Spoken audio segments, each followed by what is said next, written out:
By now you know that the new is a chromatic didgeridoo. But how long did it take my friend and neighbor to build this instrument? Listen to my interview with Eric. When you're done, I'll ask some questions to check your understanding.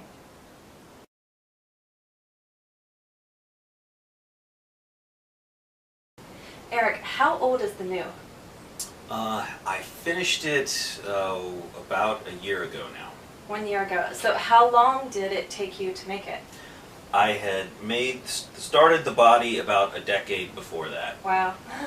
It wasn't a decade of working 40 hours a week on the instrument, but I had to take a break for a long time because I had to learn how to solder together all of these keys, make all of this key work. And so once I learned how to do it, then I was able to finish the instrument.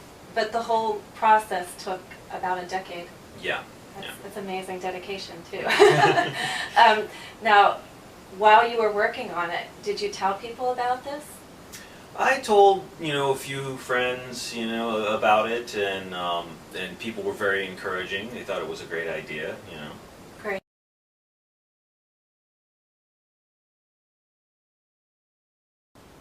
All right, first question. When did Eric finish his work on the new? Do you remember? It was last year. He said, I finished it 1 year ago.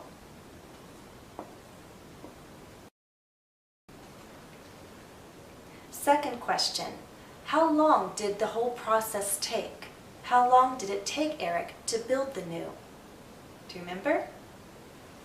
The whole process took about a decade. Last question, did Eric work continuously for 10 years on the new? No, he said, I had to take a break.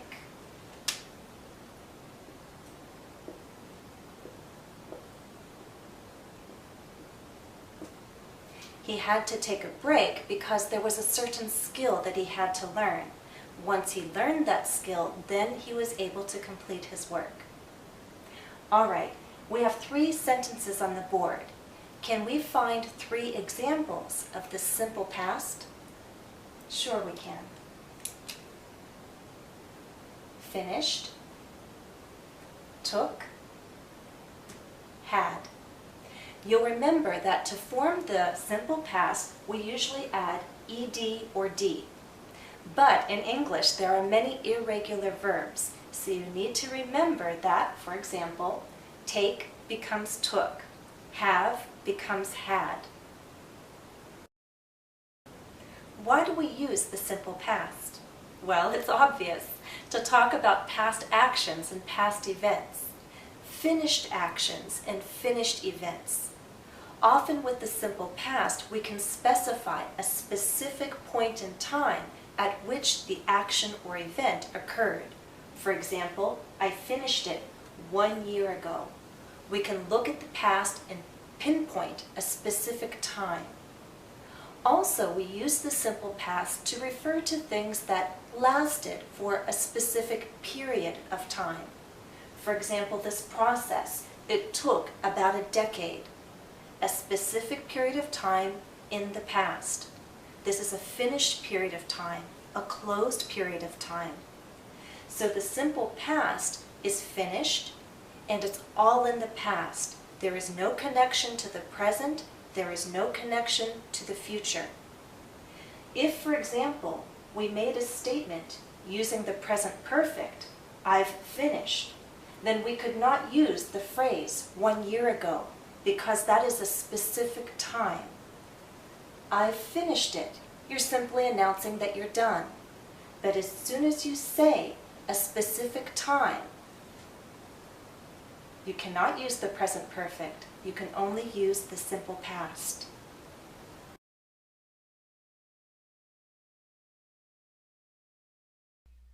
Remember, we use the simple past to express finished actions or events that happened in the past. Often we can name a specific point in time, for example, yesterday, last week, a year ago, in 2002. These actions or events could happen in isolation, or they could happen in a series of actions or series of events.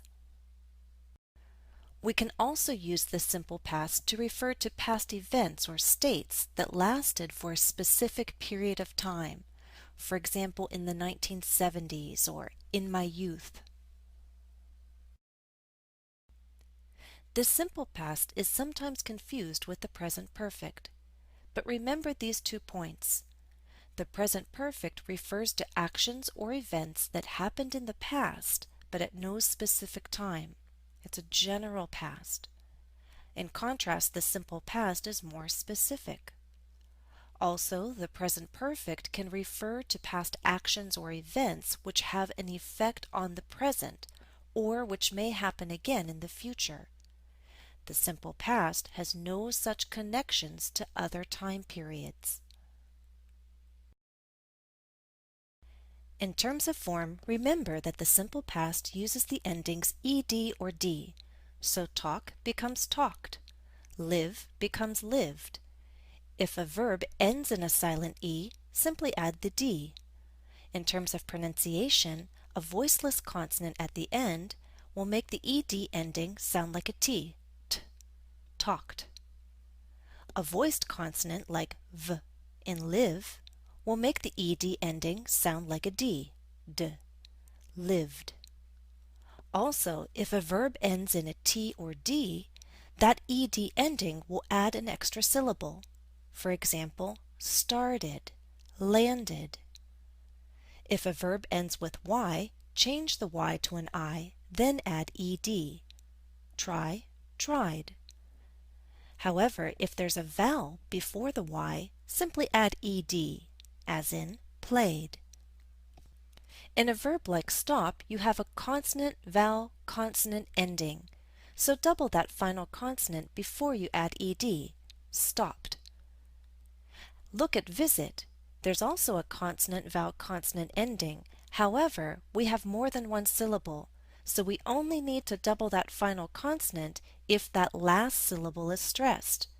In visit, it's the first syllable that's stressed. That's why we did not need to double the T. Visited. I know it's a lot to remember. On top of the spelling rules, you also have to remember a lot of irregular verbs. A lot of them, however, you probably already know. For example, the past forms of be are was and were. See becomes saw, go becomes went, and think becomes thought. I'll give you some more practice in a moment with other irregular verbs.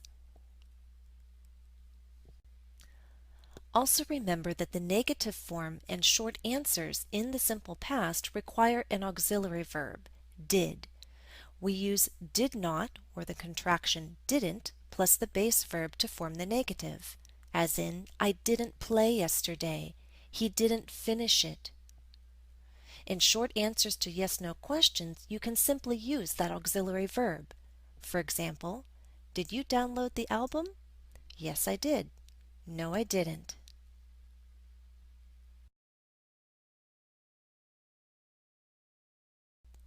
Let's do some practice in the simple past.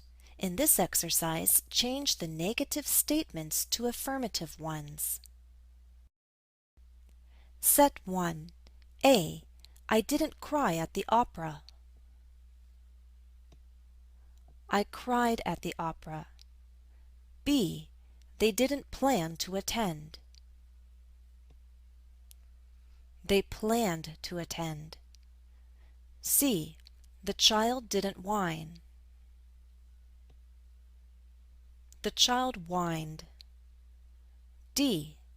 We didn't separate into small groups. We separated into small groups. Look closely at the spellings. Let's go on to set 2. A. He didn't begin on time. He began on time. B. She didn't blow properly into the flute. She blew properly into the flute. C. I didn't choose to play the violin. I chose to play the violin. D. He didn't draw a picture. He drew a picture. Set 3. A. We didn't forgive each other. We forgave each other. B. He didn't hear the music. He heard the music. C. I didn't keep those old CDs. I kept those old CDs. D. She didn't lend her guitar pick. She lent her guitar pick. Set 4. A. He didn't lose the beat. He lost the beat. B. We didn't ring the bell.